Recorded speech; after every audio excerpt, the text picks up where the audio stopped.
আসসালামু আলাইকুম বন্ধুরা, আমরা চলে এসেছি আজকে রাজশাহী পদ্মা নদী শাহপুর বর্ডার গার্ডের নিচে আমরা এখন অবস্থানরত আছি। তো এখানে দুইটা ছিপ ফালানো হয়েছে এখানে, আর পাশে আছে হাবিবুর। আমরা দুইজন আজকে কালীবাউস মাছ শিকার করতে এসেছি।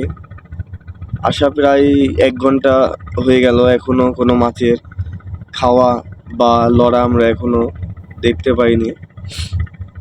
তো বন্ধুরা দেখতে পাচ্ছেন কিছুক্ষণ পরে একটি কালীবাউস মাছ হিট হয়েছে। আমাদের পাশে এক বড় ভাই কালীবাউস মাছ হিট করেছে। সে এক্ষুনি মনে করেছিল বাড়িতে চলে যাবে, কিন্তু তার শেষ মুহূর্তেই সে একটি মাছ হিট করে ফেলে। দেখুন ভাগ আছে না আমার, আমি ফলো রাখছি একদিন সভাতে মাছ এখানে হবে। আমি তো ওপাতে ঘুরে আসছি লোক